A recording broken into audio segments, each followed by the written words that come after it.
Assalamualaikum warahmatullahi wabarakatuh. Selamat pagi teman-teman. Perkenalkan kami dari kelompok 1 akan mempresentasikan mengenai internet marketing dan sosial media analitik. Sebelumnya perkenalkan nama-nama anggota kelompok kami, yakni yang pertama Elvan Ramdhani Rahman dengan NIM 1908003 kemudian ada Gilang Ramadan Adi Pratama dengan NIM 1908003 kemudian ada Fahril Yuli Bastian 19080310108, kemudian ada Muhammad Sanafi dengan NIM 180803101047, kemudian ada Muhammad Ega dengan NIM 1908003101057. Assalamualaikum warahmatullahi wabarakatuh. Di sini saya Elvan Ramdhani Rahman, NIM 1908003101017. Di sini saya akan membahas tentang pengertian internet marketing. Internet marketing terdiri dari dua kata, yaitu internet dan marketing. Menurut Wikipedia, internet adalah jaringan komputer berskala dunia yang memungkinkan orang-orang untuk saling berhubungan menggunakan berbagai macam layanan seperti email, media sosial, transfer file, dan halaman web alias www.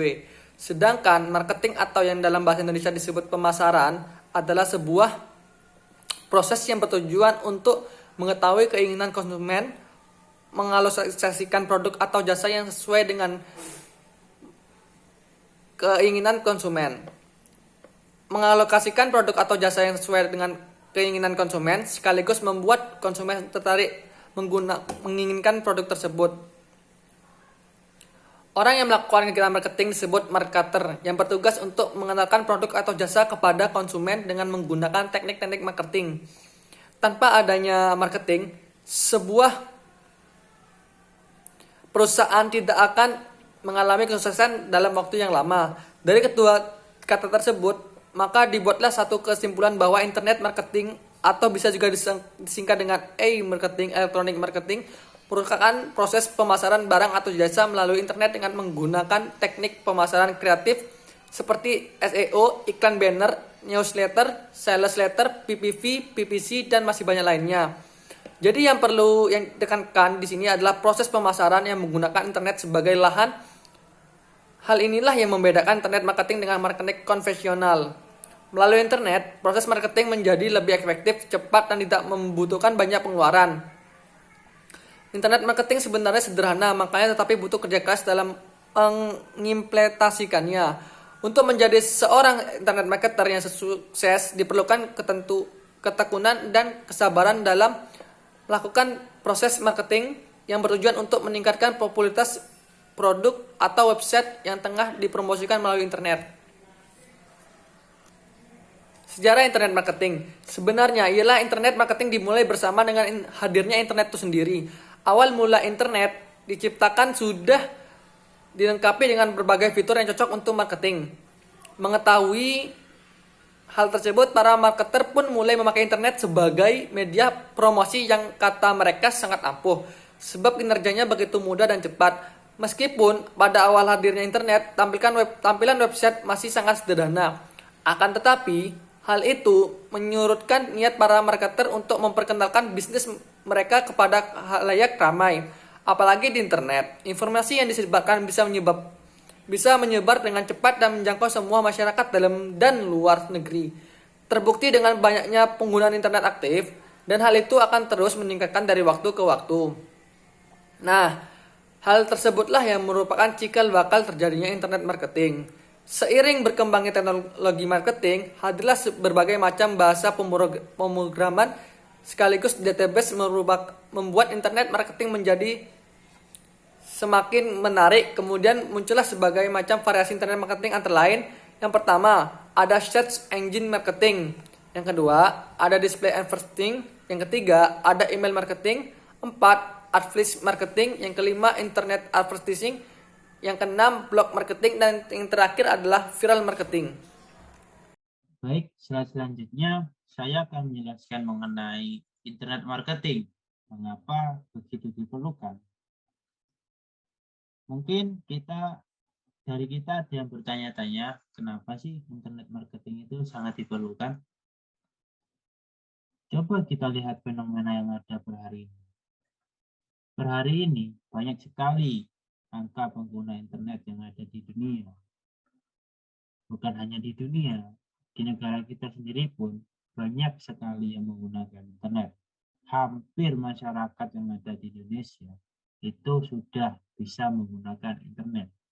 Baik itu dari anak kecil, bahkan orang tua sekalipun.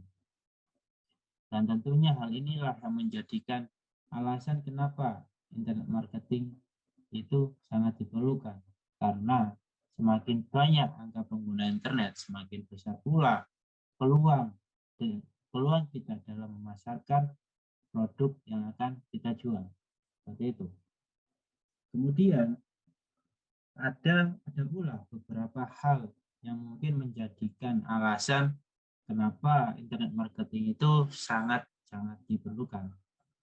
Yang pertama, ini akses yang mudah. Akses yang mudah menjadikan internet marketing itu diperlukan. Karena kenapa? Karena aktivitas yang ada di dalam internet itu 24 jam. 24 jam non-stop. Hal inilah yang menjadikan siapapun, kapanpun, dan dimanapun orang bisa mengakses internet tersebut. Yang kedua, ini menjangkau pasar lebih luas. Dengan adanya aktivitas 24 jam non-stop pada internet dan tidak ada batasan bagi siapapun yang dapat mengakses, atau dalam artian lain akses yang mudah, ini bisa menjangkau pasar lebih luas. Karena kenapa? Karena dari alasan yang pertama tadi sudah dijelaskan bahwa di dalam internet itu tidak ada batasan sama sekalipun. Hal inilah yang menjadikan jangkauan pasar itu bisa lebih luas karena yang mengakses bisa dari mana saja dan kapan saja, seperti itu. Kemudian yang ketiga, biaya lebih murah.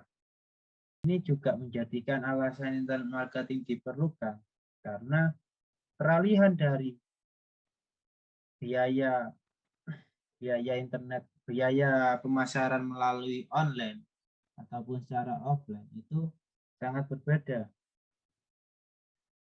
Ketika kita memasarkan melalui online, biaya yang akan kita keluarkan itu sedikit, tapi banyak sekali kegunaan dan manfaatnya dan bisa menjangkau banyak orang. Beda kalau kita memasarkan secara konvensional. Kalau kita memasarkan secara konvensional, tentunya biaya yang akan dikeluarkan cukup besar. Kita yang pertama harus nyewa tempat, terus membuat banner, brosur, media cetak apapun itu, kemudian belum menggaji karyawan atau sales, dan kemudian belum lagi caranya untuk menghadapi pelanggan itu sendiri. Dan tentunya hal ini berbeda dengan pemasaran melalui internet. Keempat, ini meningkatkan branding produk. Dengan banyaknya platform-platform media sosial yang ada pada saat ini, dalam dunia maya, tentunya kita untuk membranding produk kita ini juga semakin gampang, semakin mudah. Karena kenapa? Karena ketika kita membranding produk melalui online, jangkauan orang-orang yang akan kita kasih tahu informasi mengenai produk kita itu semakin besar dan semakin luas. Dan inilah yang menyebabkan bisa meningkatkan branding produk kita. Terus yang kelima, ini menyampaikan informasi dengan lengkap. Alasan yang kelima ini adalah ketika kita menyampaikan informasi produk secara konvensional, tentunya itu akan membuang waktu yang pertama. Dan juga belum lagi secara jangkauan pasar belum cukup luas. Namun ketika kita menyampaikan informasi produk kita ini melalui online, tentunya kita tidak akan membuang waktu dan juga kita bisa dengan lengkap memberikan informasi tersebut melalui situs-situs web yang kita buat atau yang dibuat oleh perusahaan. Dengan adanya situs web perusahaan, para konsumen ataupun pelanggan bisa menjangkau informasi tersebut kapanpun dan dimanapun. Kemudian yang keenam, membangun database pelanggan. Nah, inilah yang menjadikan kenapa sih internet marketing itu diperlukan. Karena alasan yang keenam ini sangat-sangat penting bagi kita ataupun bagi perusahaan. Ketika kita ingin memberikan informasi tentang produk terbaru, tentunya kita tidak usah capek-capek, atau ini alasan yang keenam ini lebih memudahkan kita dalam membangun database pelanggan. Database pelanggan ini artinya ini adalah ketika kita ingin memberikan informasi produk terbaru kepada pelanggan kita, kita tidak perlu susah-susah untuk door to door misal. Namun dengan email, WhatsApp, Telegram, itu pun kita bisa memberikan informasi kepada pelanggan kita karena kita punya database mereka. Kemudian yang ketujuh. Nah, yang ketujuh ini meningkatkan offset. Sebagai salah satu tujuan dari promosi, tentunya tujuan itu adalah untuk meningkatkan omset atau keuntungan kita dalam berusaha. Karena inilah alasannya internet marketing itu diperlukan ya, karena dalam internet marketing ini juga bisa meningkatkan omset bahkan lebih besar daripada secara konvensional. Kemudian kita membahas variasi internet marketing. Nah, seiring berkembangnya teknologi internet, hadirlah macam-macam bahasa pemrograman sekaligus database pelanggan. Yang pertama itu ada search engine marketing, atau artinya search engine marketing ini tujuannya untuk apa? Tujuannya search engine marketing ini untuk mengoptimasi website atau situs-situs perusahaan kita agar bisa dilihat pada halaman pertama, minimal yang maksimal itu pada nomor pertama ketika kita mencari keyword yang ada pada Google.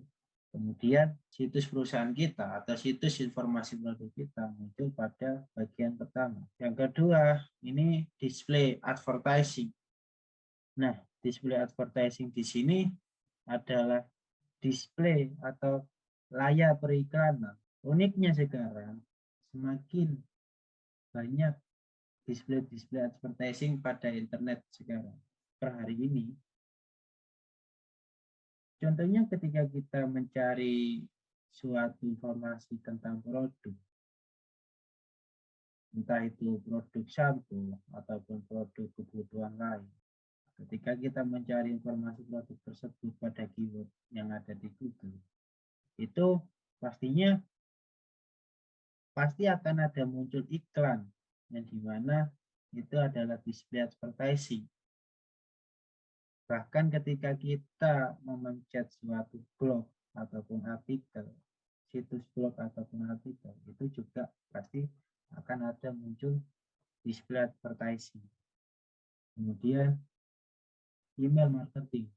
Email marketing di sini tujuannya adalah untuk memberitahu kepada pelanggan, memberitahu informasi kepada pelanggan tentang produk terbarunya.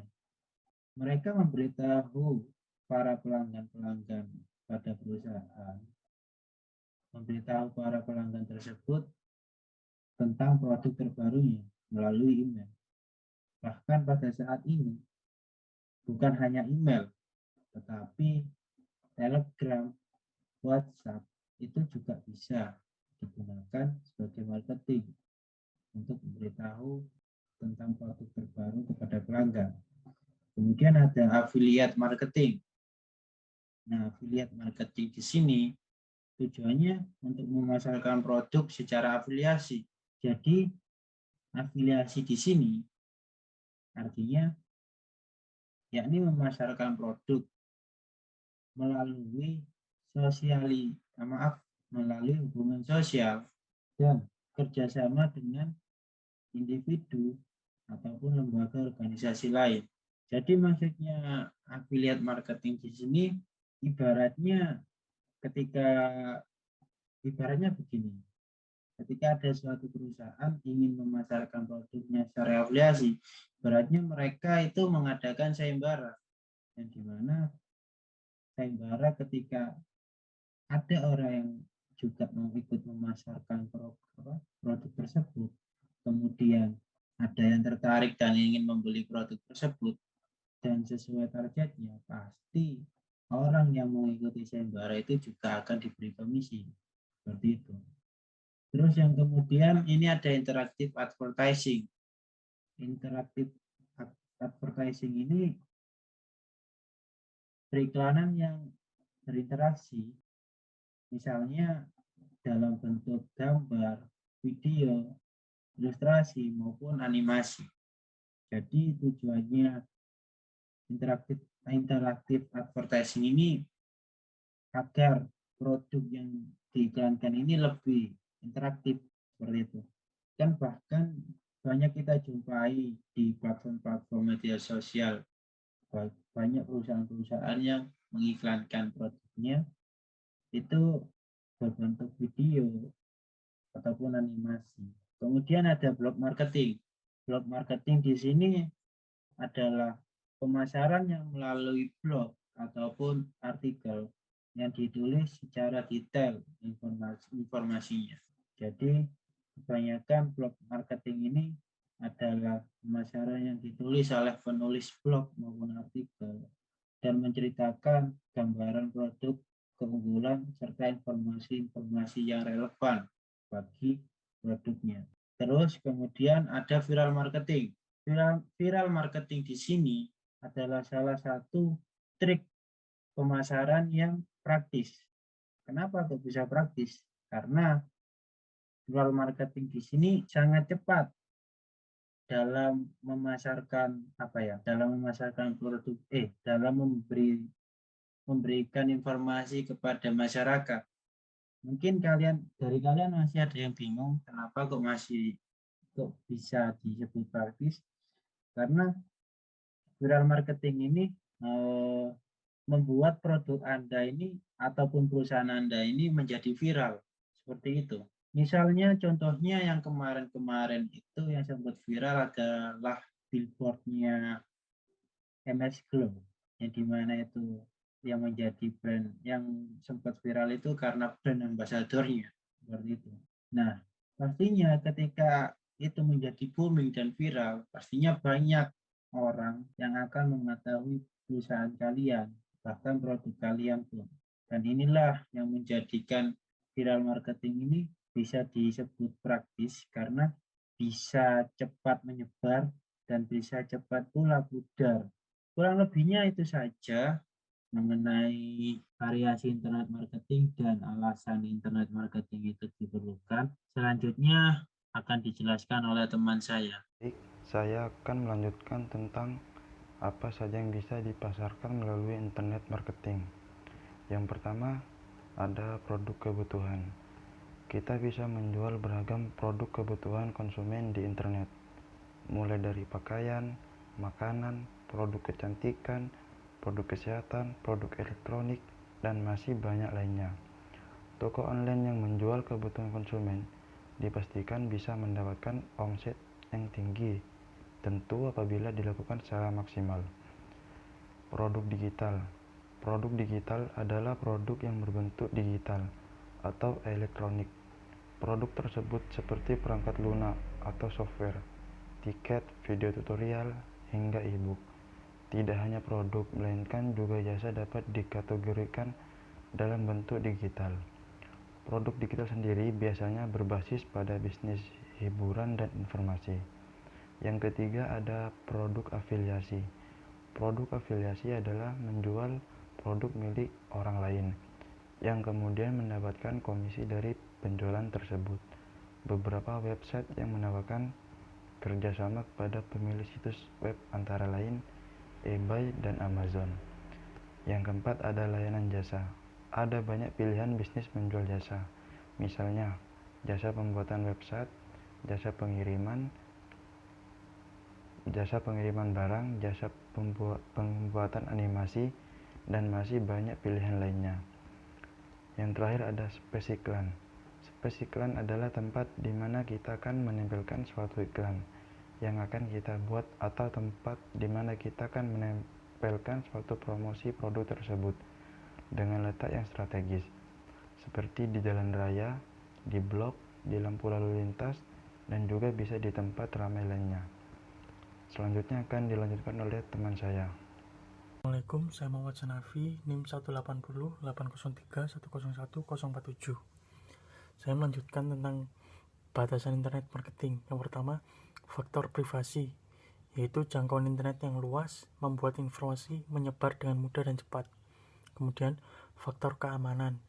Sama halnya pada dunia nyata, di dunia maya pun terdapat banyak kejahatan internet yang dilakukan oleh oknum-oknum yang tidak bertanggung jawab.